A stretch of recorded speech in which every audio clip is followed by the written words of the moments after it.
Good day, dear readers, viewers, watchers, and listeners. I pray all is well out there. We're going to continue and resume play at this time in the book entitled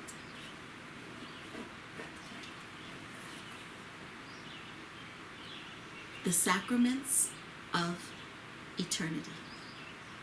Let us continue. Let us resume play. Let us begin.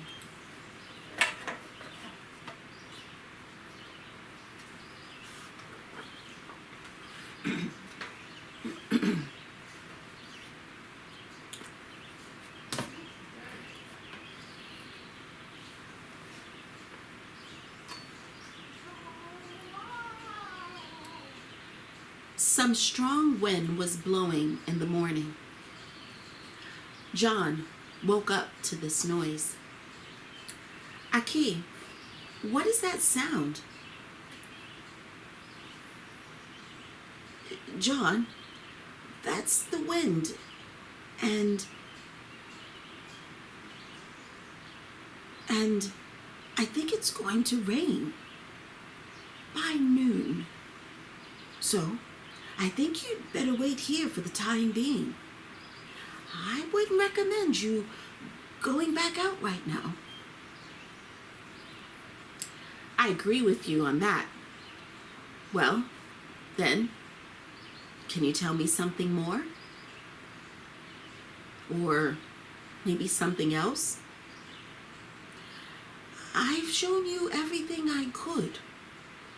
Though, I can tell you about a thing or two. First, you need to eat something. Yes. Yes. I'm famished. I've got some bread and honey. That's all I can eat for now. Aki exited the house and saw that the wind was as strong as ever. Clouds were floating very low, and the salty breeze was blowing from the sea. Aki, don't stand in such a strong wind outside. Go inside the house. Come back in. John, I was just confirming my suspicions concerning the weather. Well, were you right about it then? If it rains, then yes. Let's go inside, John. John thought, you're a very interesting old man. There are not many people like you on earth. They both entered the house and sat down.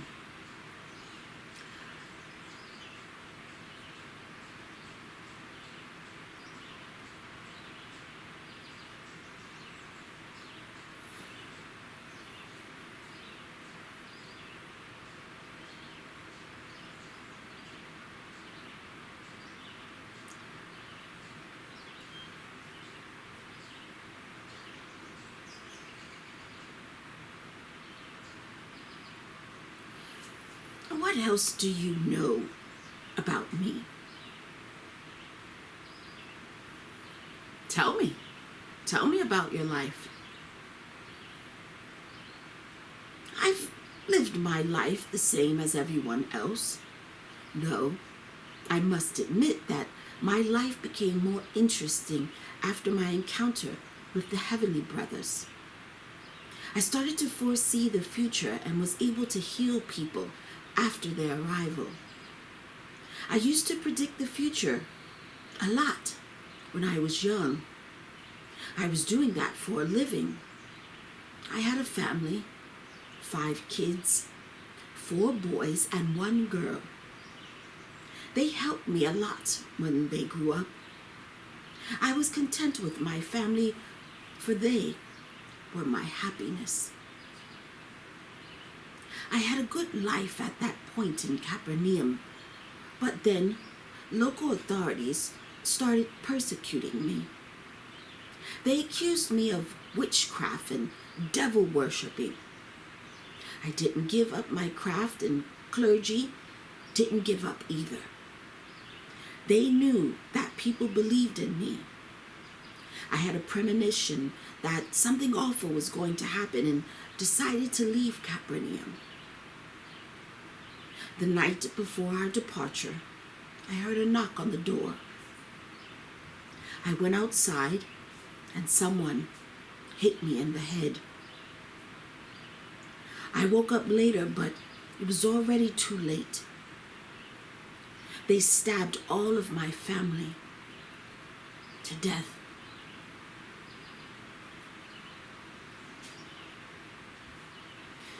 My daughter was still breathing. I tried to help her, but it was too late. She lost too much blood. The last thing she said to me was, "Father, avenge us."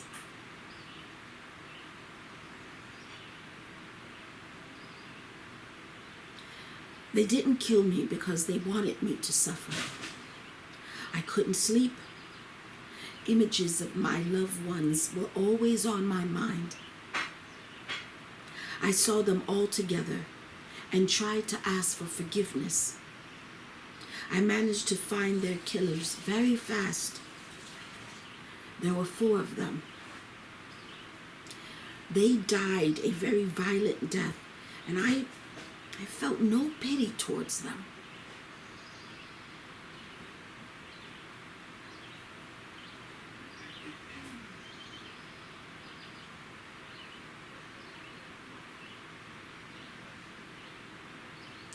Only later, I found out that they were just random mercenaries.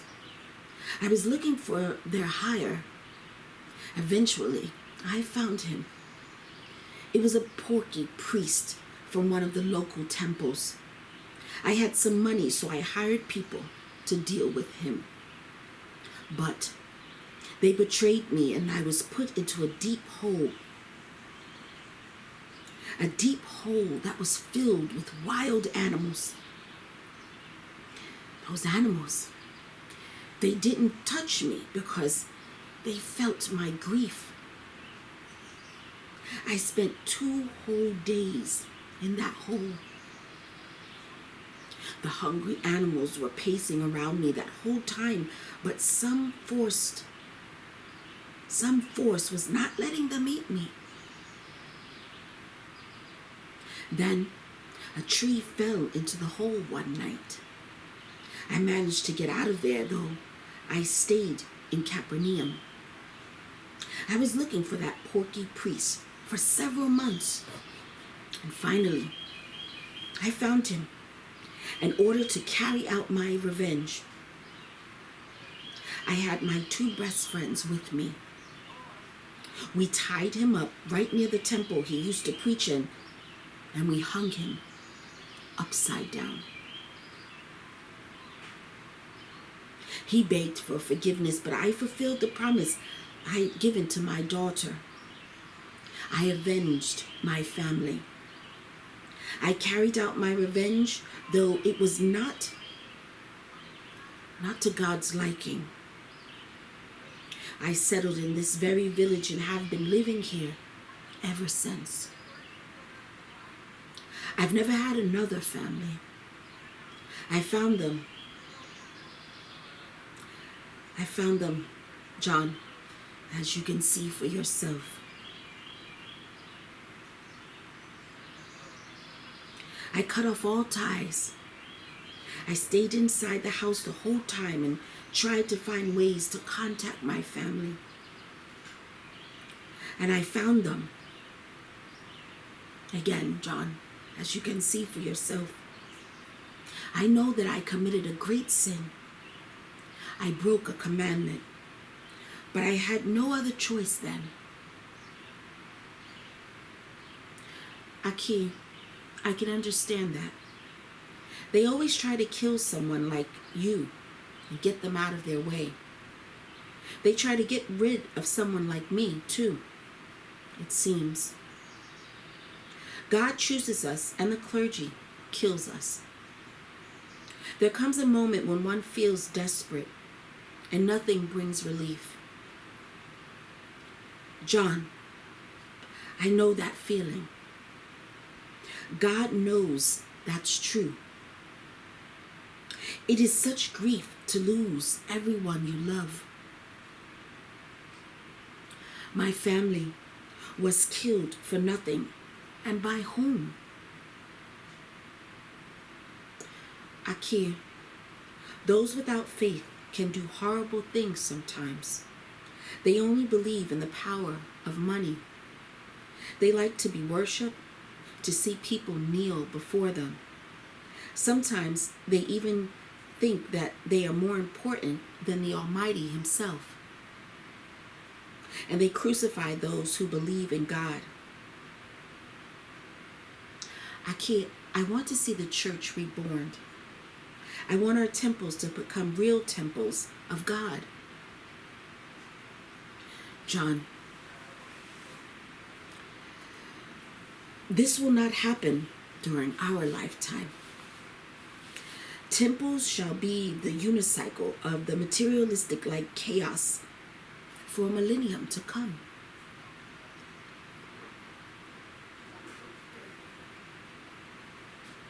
Believe the word of a sorcerer, though. I don't like to be called like that.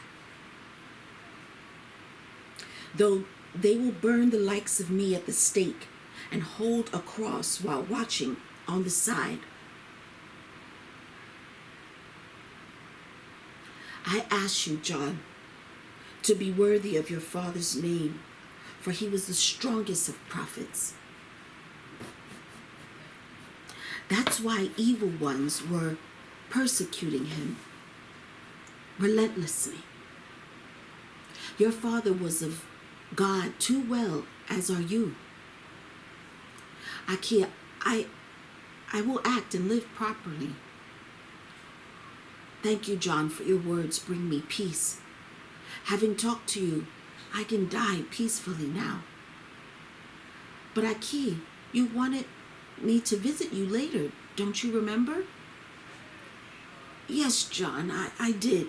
I want you to visit me on the day I ascend to the place of immortal bliss, the place you saw the other day. I see. They heard rain and wind getting stronger outside. It felt like the earth itself was flying into the abyss full speed. You see, John, I was right about the weather.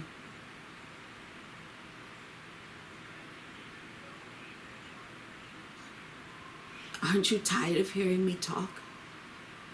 No, Aki, I'm ready to listen to you all day long. You're a remarkable man, and it'd be a lot easier if more people were like you, and a lot easier to overcome all the difficulties in our life with someone like you around.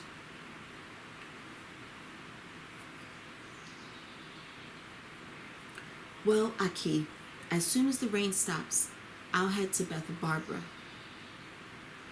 John, surely you aren't going to leave at this time of the night. I'd rather travel better at night, for stars keep me company along the way. I talk to them, and I don't get tired at all. Nevertheless, rest a while I'm preparing an herbal drink for you. It will give you strength on the road. Thank you, Aki. John fell asleep. Aki started to brew that herbal drink he was talking about. A very pleasant herbal smell woke John up. Aki, what is that smell? John, that is the heavenly nectar for you. I don't need that anymore, and you'll definitely need it. Here, take the cup and drink it right away. John took the steaming cup and started to drink very slowly. He never tasted anything like that before. His head started to buzz and his eyelids were closing by themselves. He was feeling very sleepy, and soon John was sound asleep again. Well done, my dear child. You'll have some rest and build up some strength for your journey back. Don't think ill of me. I'm doing it for a good purpose because I love you very much. John slept for the whole day. Oh, dear God, where am I? It's all right, John. You've had a good rest, that's all. Now you can return to your disciples. I can't. I feel like a lack of something is inside of me.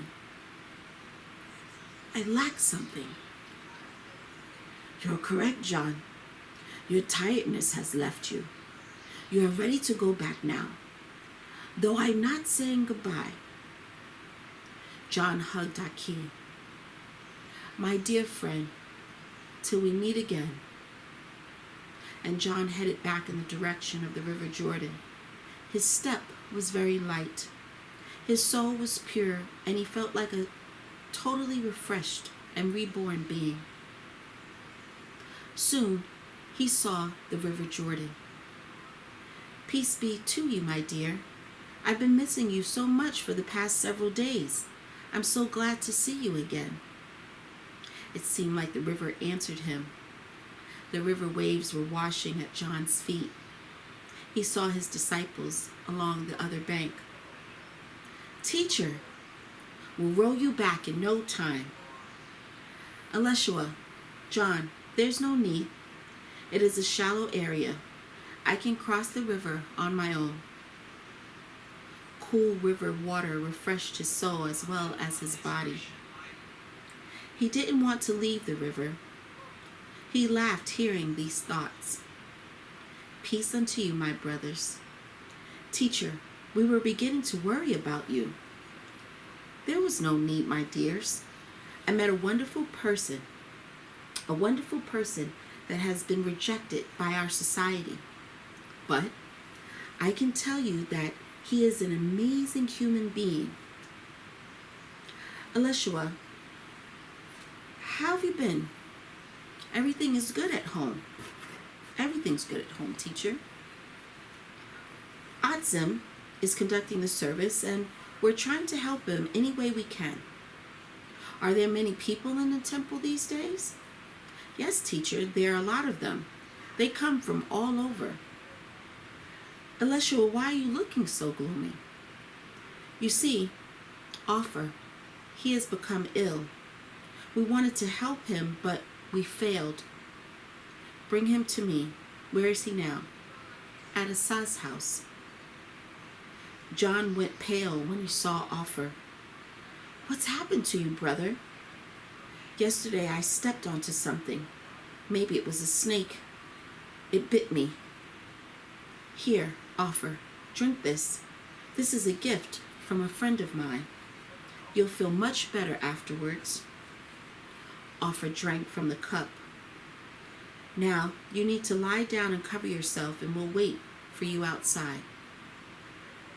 Teacher, what is taking him so long? My brothers, he'll come out of it, but only the day after tomorrow. He'll be healed while he's sleeping. Brothers, let us preach to the people for now.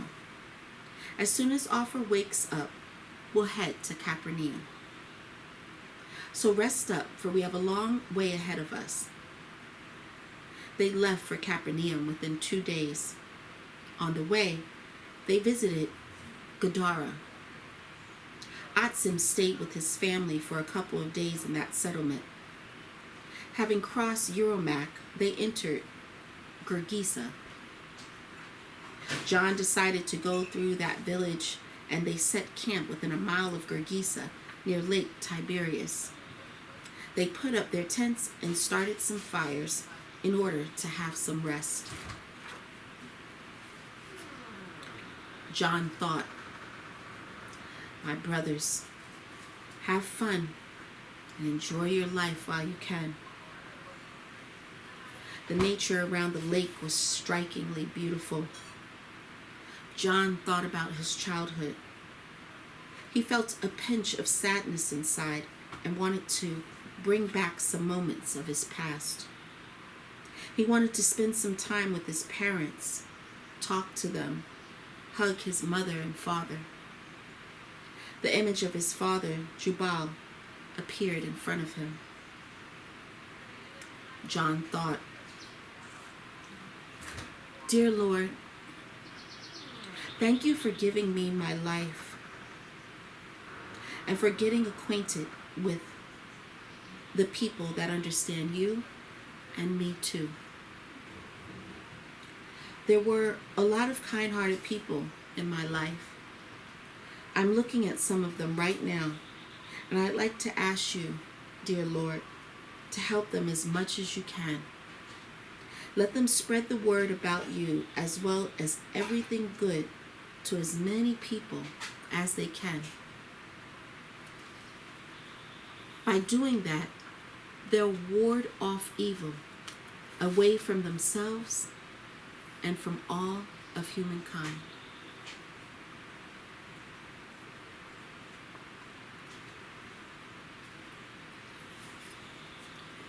Don't worry about them.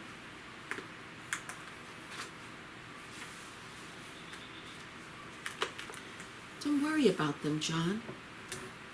But get this. I consider all of your good deeds for the good of mankind. John stood up hastily and looked up at the sky.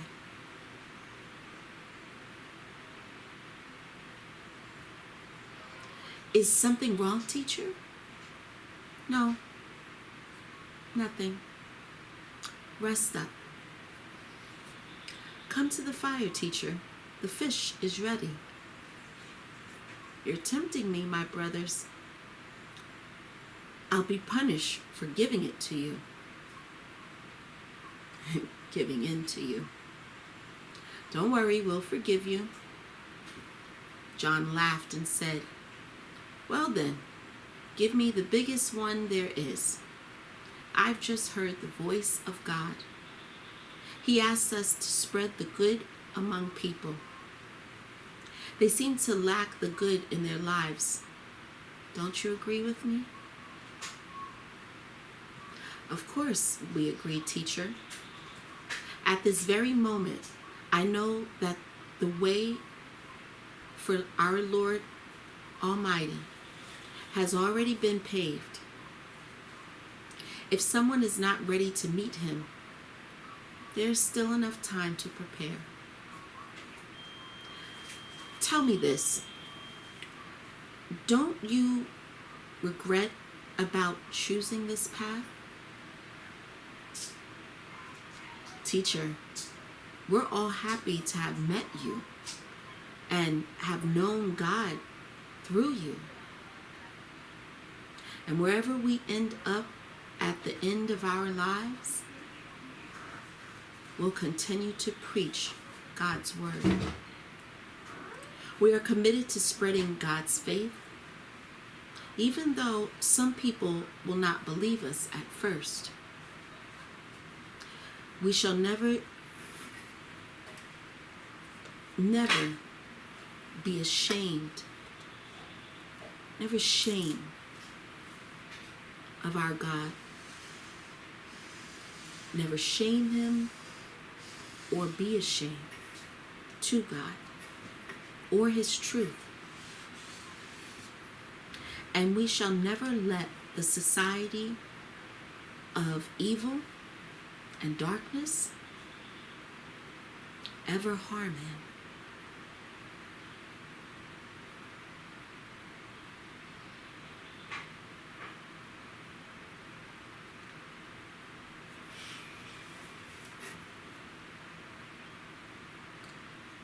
Dear readers,